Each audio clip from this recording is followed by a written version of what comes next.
systems of inequalities. We've been looking at systems of equalities. So today we want to look at systems of inequalities. So let's remind ourselves about some basics about inequalities, right? If you've got x plus y is greater than or equal to 2, all right, let's focus on x plus y is equal to 2 first. Of course, if you graph x plus y equals 2, it's just going to graph as a line, and that line would come from all of the ordered pairs that you could put into that equation to make it true. So you might put in like 0, 2, or 2, 0, or 1, 1. All of those would be equal to 2. If you plotted those, they would graph as that line. But this also says that x plus y can be greater than 2. So if I think about that component of it, I could use like 0 plus 3, 0 plus 4, 0 plus 5, 0 plus 5,076. I mean, I have a whole new world of possibilities, right? So for that inequality, it could be greater than or equal to that value of 2. When I'm working with inequalities, basically, I'm going to graph the inequality just like I would the equality with a few changes. If I have greater than or less than, I'm going to use a dotted line. If I have greater than equal to, less than equal to, I'm going to use a solid line. Whether it's dotted or solid, when I sketch that graph, maybe it's a line, maybe it's a parabola, maybe it's a circle, whatever my equation yielded, when I sketch that graph, it is going to split my Cartesian plane into what they call two half planes. So basically you can see the line here created a region up here and a region down here. Same story over here with our parabola. We have a region on the inside of the parabola and we have a region on the outside of the parabola. Something that is really cool about inequalities is that one of those half planes, every single point in that half plane will be a solution.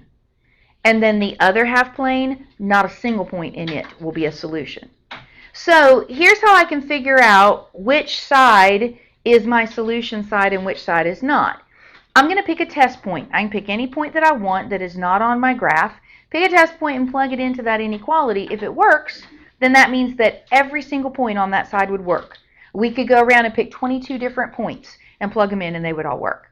If you pick a test point, you plug it in and it doesn't work, then that means no point on that side is going to work. So again, we could pick 22 different ones on that side and plug it in and not a single one would work. Okay? So example number 1, they give me y is greater than or equal to x squared minus 1. And they asked me to graph this, and I should be able to do this without a calculator. Let's start with just y is greater than or equal to x squared. Forget the minus 1 for a second. Y equals x squared is one of those 6 graphs that we had to memorize back on page 100. So we know what that one looks like. That's the parabola that opens up. What's that minus 1 going to cause? Vertical shift, right. So we'll have a vertical shift of a negative 1. So I'm going to graph this to begin with just as if that said equal to. So I'll come down here and graph that parabola you just described. Parabola opening up, typically centered at 0, 0, but it's had a vertical shift down 1. Now, do I want this to be dotted or solid? Solid. Solid, because it was greater than equal to, right? So now I just need to figure out which side to shade. Either this entire region in here is a solution and needs shaded, or this entire region out here is a solution and needs shaded. So let's pick a test point. Probably the easiest point to choose is 0, 0 if it's not on my graph. If it's on my graph, it's not really going to be helpful.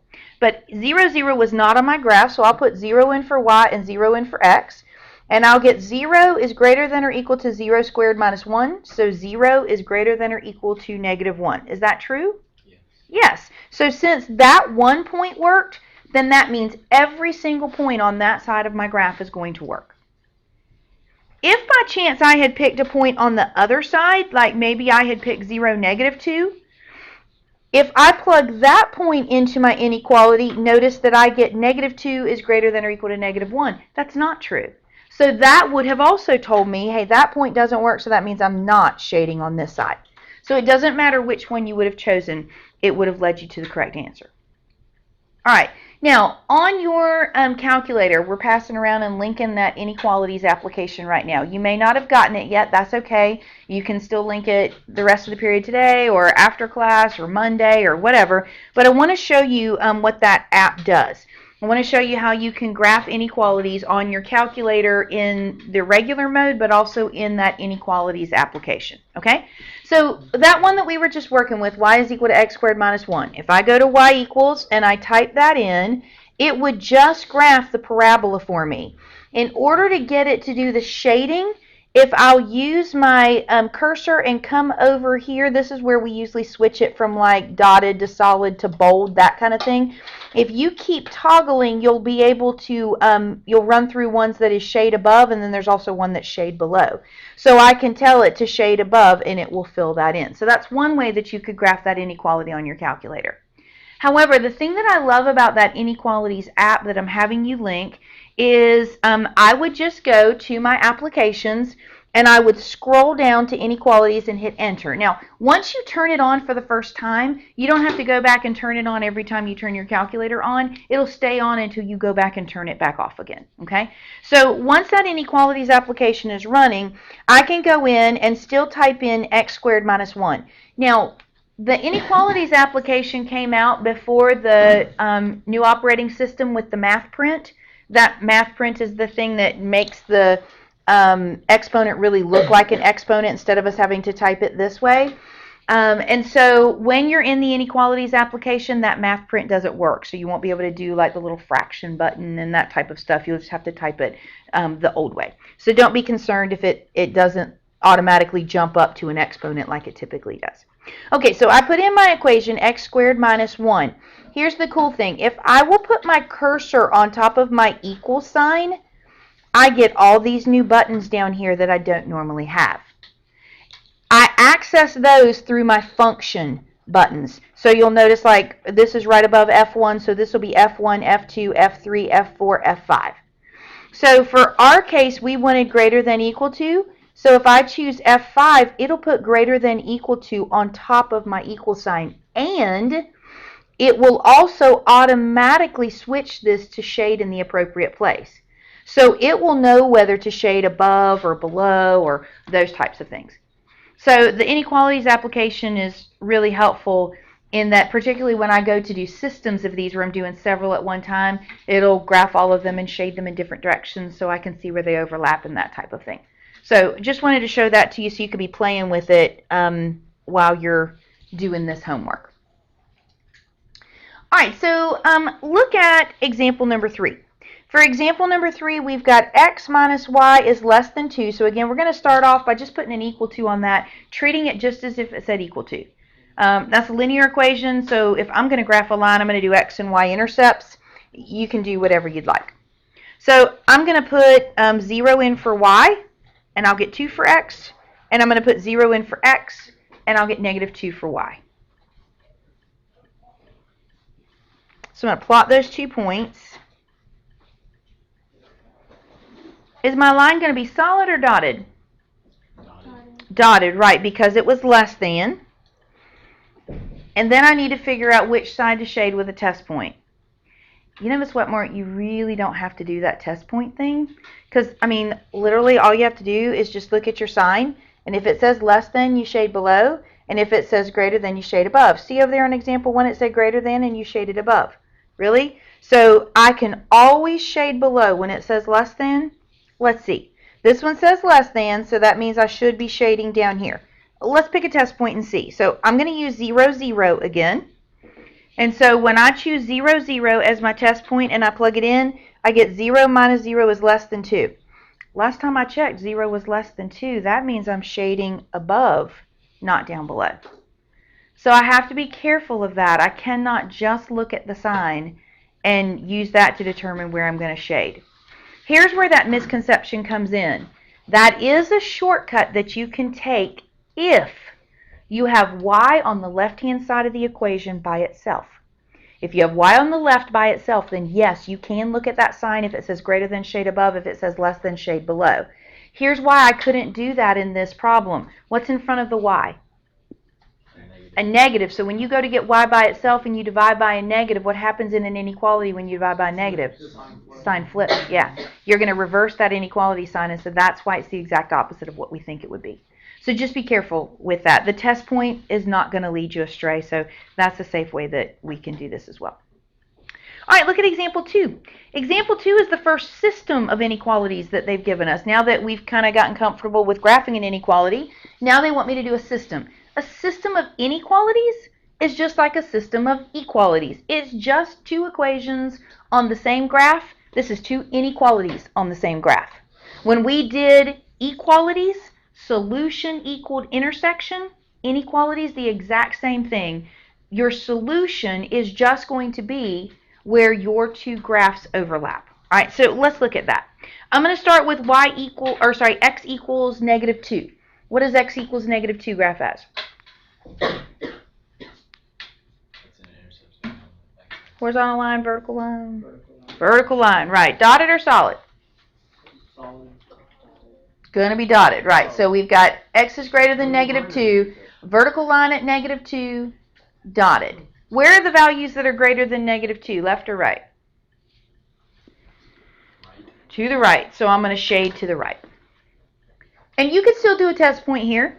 If you took 0, 0 and plugged it in, you would get 0 is greater than -2, which is true, so that would let you know to shade on that side, or you can use common sense, either one. All right, then we've got y is less than or equal to 3, so let's treat that just like it said equal to. What is y equals 3? How does that graph? Solid. Right, horizontal line, and yes, I want it to be solid. So this is going to be a solid horizontal line at +3. And where are the values less than 3? Below. So we're going to shade below. Now, those of you that are color happy people, you're going to have fun with this because you can go through and you can graph the first one in purple and the second one in pink, and then you can just look and see where you have purple and pink mixed.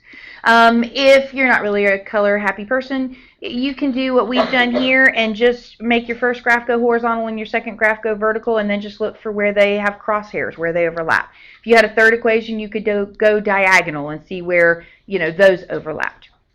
But as we said, your solution is going to be your intersection. There is no way to write an answer in an answer blank for this type of problem. And so we're going to give our graph as our solution.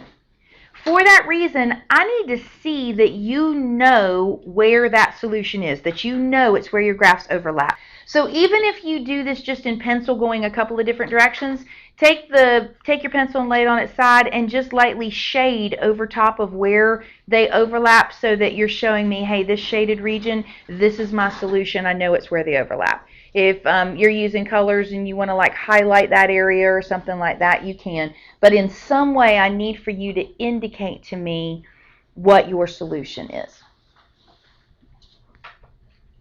Now, example 2 is an example of an unbounded region as a solution. What we mean by that is, of course, these vertical lines are just going to keep going and going and going over here to infinity, right? These horizontal lines are going to keep going down here and down and down and down to infinity. So even though we've got this region shaded right here on our graph, it would keep going out this way and it would keep going down this way. It would not be bounded on that part of the graph. So that's what we call an unbounded solution.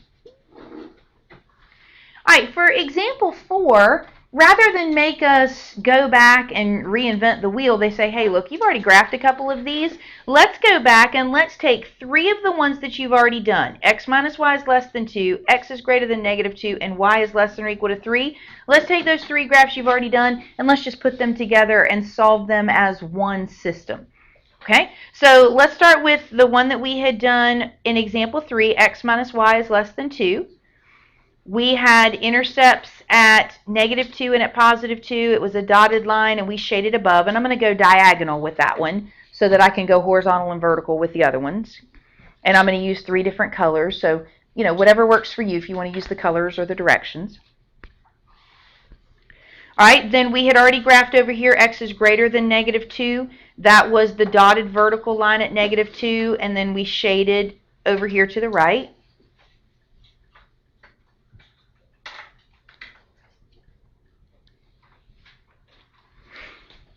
And then we had also already done y is less than or equal to 3. That was the solid horizontal line at 3, and then we had shaded down below. Solution equals intersection. I'm looking for where I have red and green and blue. Or I'm looking for where I have horizontal, vertical, and diagonal. And so then with either the side of my pencil or a highlighter or something, I'm going to go and indicate what my solution is. And so that little triangular region would be my solution. That's the only place they all three overlap. That is called a bounded region. Remember we had over here just a second ago our solution was an unbounded region? This solution is a bounded region because you can see it's got boundaries all around it. It's almost as if it's fenced in. All right, example 5, same idea. Rather than make me go back and redraw something I had already drawn. For example 5, they say, let's go back to what we did in 1. Y is greater than or equal to x squared minus 1. So we've already got that parabola. And they say, okay, let's put with that now negative x plus y is less than or equal to 1, and that will make it a system of inequalities. So I'm just going to come back up here and draw on graph number 1. You can make a separate one if you want to, but I'm just going to draw right on top of this one that we've already done. So I've already got y is greater than or equal to x squared minus 1. So if I'm going to graph negative x plus y is less than or equal to 1, I'm going to start by graphing the equality. So I did my x-intercept and my y-intercept. So I got 0, 1, and negative 1, 0. Solid line because it was equal to. And then I just need to figure out whether to shade above or below. So I'll pick a test point. So I'm going to use 0, 0 for my test point. And when I plug that in, I get a true statement. 0 is less than or equal to 1. So that means that I'm going to shade down below.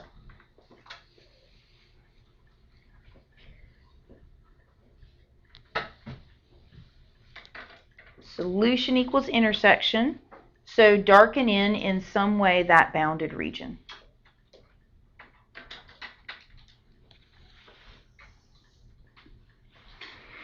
Now, each of these systems that we've just graphed and highlighted our solution, each one of those is infinite, has an infinite number of intersections.